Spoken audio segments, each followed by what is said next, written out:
Welcome है आप सबका हमारे आज के सेशन में। जानिए किताबें क्या कहती हैं, जिसमें कि हम बात करते हैं एक बुक समरी के बारे में कि राइटर ने उस बुक में क्या लिखा है।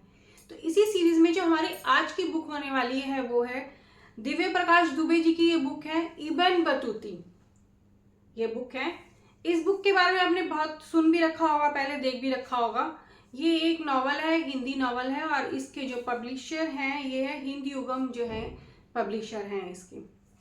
बुक की अगर एमआरपी देखें तो 199 है, 200 रुपये की ये बुक है।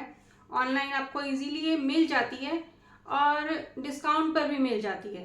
ये बुक का जो लिंक है ना मैं वो डिस्क्रिप्शन में डाल दूंगी। जैसे कि हमने दिव्य प्रकाश दुबे जी की ना पहली और बुक्स के बारे में भी बात की, तो ये उसी सीरीज में है बुक है, इनकी अगली बुक है। एक्चुअली मैंने इनकी सारी बुक, जितनी भी बुक्स है ना मेरे को लगी थी वो इकट्ठी मिल रही थी, तो मैंने इकट्ठी ऑर्डर कर दी थी।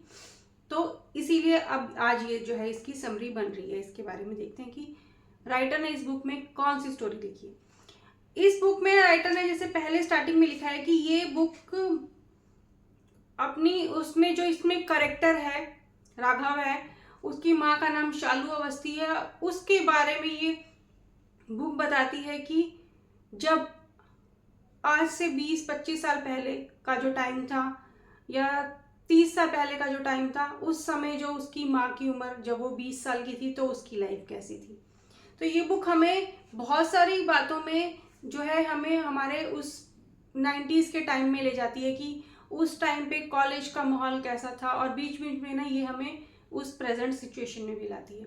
तो स्टार्टिंग में जो बुक में स्टार्ट होती है कि राघव अवस्थी जो है वो शालू अवस्थी का बेटा है, और वो दोनों माँ बेटा जो है ना वो एयरपोर्ट पे जा रहे हैं, क्योंकि वहाँ पर उसके उसके बेटे को अमेरिका जाना है, और वहाँ पर उसको बहुत अच्छे कॉलेज में ना यूनिवर्सिटी में जो है पूरी स्कॉलरशिप के साथ एडमिशन मिल चुका है। बट कहीं जो शालू अवस्थी है वो एक सिंगल मदर है, और उसके जो राघव अवस्थी है उसके फादर की डेथ तब हो गई थी जब वो 4 साल का था, तो उसने अकेले नहीं पाला पोसा उसे। और साथ में ये भी बताया है इसमें कि किस तरह से कि शालू अवस्थी जो है वो एक गवर्नमेंट एम्प्लॉय है, और किस तरह से एक अलग सा प्रेशर होता है गवर्नमेंट एम्प्लॉयज़ के ऊपर भी, उनकी जॉब के ऊपर भी। वो भी बीच बीच में उस परेशानी से भी जूझ रही होती है। कहीं उसको ये भी परेशानी हो रही होती है कि मेरा बेटा मेरे को अब छोड़ के जा रहा है बहुत टाइम के लिए, पता नहीं वापस आएगा या नहीं आएगा। और बीच बीच में बुक में बहुत अच्छे से राइटर ने बताया कि किस तरह से ना वो सोचते सोचते अपने पास्ट में चली जाती है, और वहाँ पर उसके बेटे को एक संदूक मिलता है कि उसमें उसकी माँ की कुछ चिट्ठियाँ होती हैं जो उसने अपने कॉलेज टाइम में किसी को लिखी होती हैं। तो वो शायद इसलिए भी नहीं, वो खुद भी नहीं जाना चाह रहा होता है अमेरिका कि कहीं मेरी माँ उसके बाद ना अकेली रह जाएगी, तो मेरी माँ का बाद में कौन ध्यान रखेगा, क्योंकि उसकी माँ की कुछ तबीयत भी खराब रहने लग रही होती है। तो ये बुक बहुत अच्छी है। इसमें उसकी राघव की एक फ्रेंड है निशा, जिसको कि वो पसंद भी करता है, कॉलेज की भी फ्रेंड होती है उसकी। और बट इसमें ये भी बताया गया कि किस तरह से जो अगर किसी ने शादी भी करनी है तो वो अभी भी बहुत सारी ऐसी कास्ट सिस्टम है कि वो उस उनको लगता है कि हम इसमें शादी करें ना करें, क्योंकि वो बहुत सारी बातें ऐसी बताई गई हैं। कुछ इस बुक में जो एक बात बताया कि कहीं पीछे कहीं तो वो 90s के बारे में बता रहे हैं कि उसकी मदर जो है वो किसी से प्यार करती थी, फिर शादी हुई, बट वो एक टाइम जब उसकी शादी उसके साथ हुई नहीं हुई वो आप बुक में पढ़िएगा। बट फिर अभी का जो टाइम राइटर ने लिया है वो भी बताया है कि किस तरह आजकल के बच्चे जो है वो सोचते हैं, क्योंकि अगर उसकी मदर सिंगल पेरेंट है या फिर आजकल के टाइम में जैसे सिंगल न्यूक्लियर फैमिलीज हो गई हैं, एक ही या दो ही बच्चे होते हैं, तो उनको पेरेंट्स की भी टेंशन होती है। तो किस तरह से वो एक चाहता है कि वो अपनी मदर के लिए कोई ऐसा एक साथी हो ढूंढने की कोशिश कर रहे होते हैं कि जो उसके जाने के बाद उसको टेंशन ना रहे, कि उनका ख्याल भी रख पाए। तो ये बुक में अभी देखिए कि क्या वो किससे शादी करेगी या नहीं करती है। फिर वो अमेरिका जैसे वो जा रहा है एयरपोर्ट, तो वो तो मैंने बताई दिया आपको कि वो जा रहा है।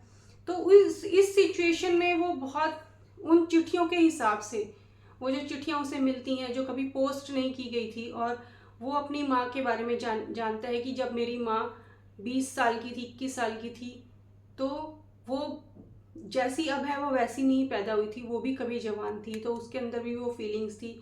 उसने वो अपना कॉलेज का टाइम किस तरह से बिताया, तो बहुत अच्छे से जो सिचुएशन को बताया गया है बहुत अच्छे से राइटर ने बताया है कि जो बेटा है वो माँ की खुशी के लिए चाहता है कि मैं यहीं रुक जाऊं या फिर अपनी खुशी को बलिदान कर दूं कि मेरी माँ ने मेरे लिए बहुत सेक्रीफाइसेस किए हैं, और बट माँ चाहती है कि मेरा बेटा जाए, जो खुशियाँ जहाँ तक कि चाहता था उसका फादर उसको देने के लिए, वो खुशियाँ वो जरूर ले।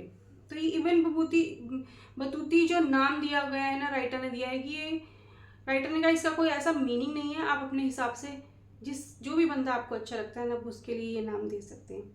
तो ये बहुत अच्छी स्टोरी है। पेजेस भी इसमें बहुत ज़्यादा नहीं है, one one one one one one मतलब 160 के करीब पेजेस लगा लीजिए।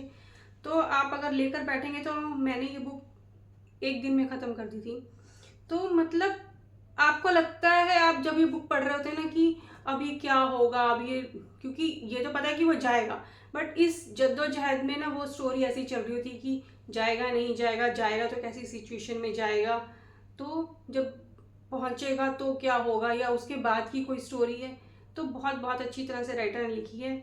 एक बहुत अच्छी उसमें भी लिखी है कि लैंग्वेज ऐसी है कि हम इजीली पढ़ सकते हैं, इजीली समझ सकते हैं, और ये भी बताने की कोशिश की है कि किस तरह से कोई भी अगर इंसिडेंट ऐसा होता है, क्योंकि इसमें जैसे 90s का बताया गया है, एक मंडल आयोग आया था उसके बारे में बताया गया कि वो किस तरह से लोगों की लाइफ पर उसने इम्पैक्ट किया, कि कोई ऐसी योजना आती है या गवर्नमेंट की कोई पॉलिसी आती है तो वो किस तरह से लोगों की लाइफ पर भी इम्पैक्ट डाल के जाती है।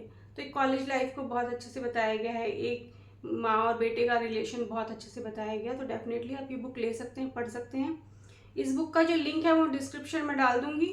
तो आज का हमारा ये जो बुक रिव्यू था वो यहीं तक था।